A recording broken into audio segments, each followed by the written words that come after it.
Hello hi ನಮಸ್ಕಾರ. ಎಲ್ಲ ಹೇಗಿದ್ದೀರಿ? ಮೌನ ಮೈಸೂರು ಕುಕಿಂಗ್ ಚಾನಲ್ಗೆ ಸ್ವಾಗತ.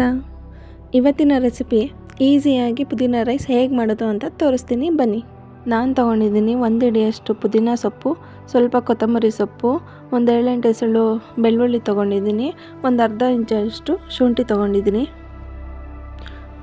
ಇದಿಷ್ಟನ್ನು ಜಾರ್ಗೆ ಹಾಕ್ಕೊಂಡು ಸ್ವಲ್ಪ ನೀರು ಹಾಕ್ಕೊಂಡು ಈ ಥರ ನೈಸಾಗಿ ರುಬ್ಬಿಟ್ಕೊತೀನಿ. ಈಗ ಒಗ್ಗರಣೆಗೆ ಏನೇನು ಬೇಕು ಅಂತ ತೋರಿಸ್ತೀನಿ ಬನ್ನಿ. ಸಾಸಿವೆ, ಜೀರಿಗೆ, ಅರಿಶಿನ, ಉಪ್ಪು, ಸ್ವಲ್ಪ ಎಣ್ಣೆ ತೊಗೊಂಡಿದ್ದೀನಿ, ಒಂದು ಅರ್ಧ ಸ್ಪೂನು ಕಡಲೆಬೇಳೆ, 1/4 ಸ್ಪೂನ್ ಉದ್ದಿನಬೇಳೆ ತೊಗೊಂಡಿದ್ದೀನಿ, ಹಾಗೆ ಸ್ವಲ್ಪ ಕಡಲೆಕಾಯಿ ಬೀಜ ತೊಗೊಂಡಿದ್ದೀನಿ, 1 ಬೌಲಷ್ಟು ಅನ್ನ ಮಾಡಿ ಇಟ್ಕೊಂಡಿದ್ದೀನಿ.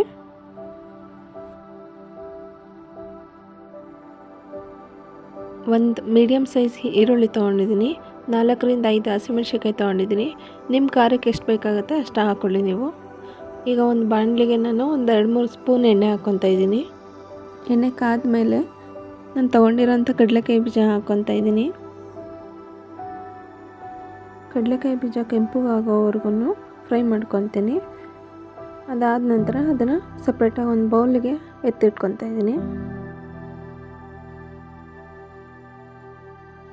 ಈಗ ಅದೇ ಬಾಣಲಿಗೆ ನಾನು ಫಸ್ಟು ಕಡಲೆಬೇಳೆ ಹಾಕ್ಕೊತಾ ಇದ್ದೀನಿ.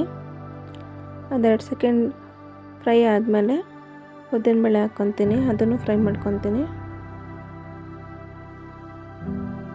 ಇದೆಲ್ಲ ಸ್ವಲ್ಪ ಕೆಂಪುಗೆ ರೋಸ್ಟ್ ಆದಮೇಲೆ ಈ ಸ್ಪೂನು ಸಾಸಿವೆ ತೊಗೊಂಡಿದ್ದೀನಿ, ಒಂದು ಅರ್ಧ ಸ್ಪೂನು ಜೀರಿಗೆ ತೊಗೊಂಡಿದ್ದೀನಿ, ಅದನ್ನು ಹಾಕ್ಕೊಂಡು ಫ್ರೈ ಮಾಡ್ಕೊತೀನಿ.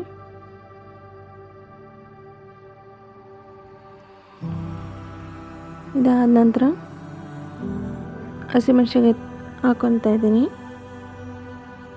ಮುಂಚೆಗೆ ಈರುಳ್ಳಿ ಹಸಿಮೆಣ್ಸಿನ್ಕಾಯಿ ಎರಡೂ ಹಾಕ್ಕೊಂಡ್ರೆ ಖಾರ ಹಿಡಿಯಲ್ಲ ಅಂತ ಫಸ್ಟೇ ಹಸಿಮೆಣ್ಸಿನ್ಕಾಯಿ ಹಾಕ್ಕೊಂಡು ಫ್ರೈ ಮಾಡ್ಕೊತಾ ಇದ್ದೀನಿ.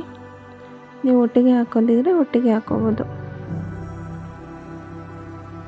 ಈಗ ಈರುಳ್ಳಿ ಹಾಕ್ಕೊತೀನಿ.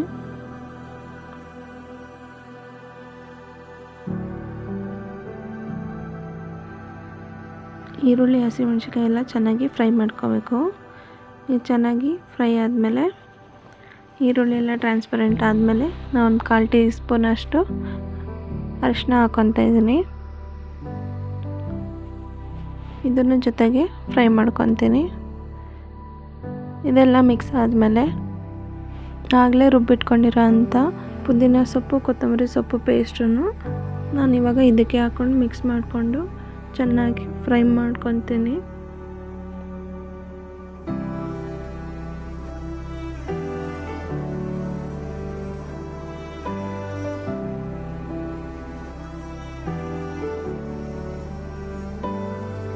ಇದೆಲ್ಲ ಎಣ್ಣೆ ಬಿಡೋವರೆಗೂ ಚೆನ್ನಾಗಿ ಫ್ರೈ ಮಾಡ್ಕೋಬೇಕು, ಇಲ್ಲಾಂದರೆ ಹಸಿ ವಾಸನೆ ಹಾಗೆ ಇರುತ್ತೆ.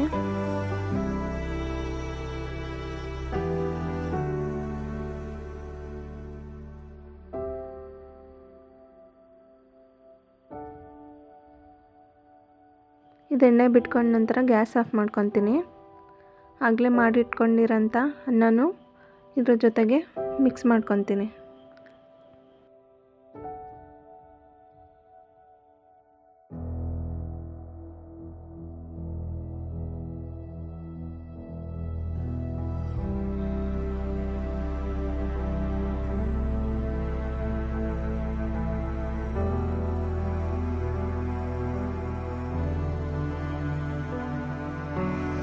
ಮಿಕ್ಸ್ ಮಾಡ್ಕೊಂಡ್ಮೇಲೆ ರುಚಿಗೆ ತಕ್ಕಷ್ಟು ಉಪ್ಪು ಹಾಕ್ಕೊಳ್ತಾ ಇದ್ದೀನಿ.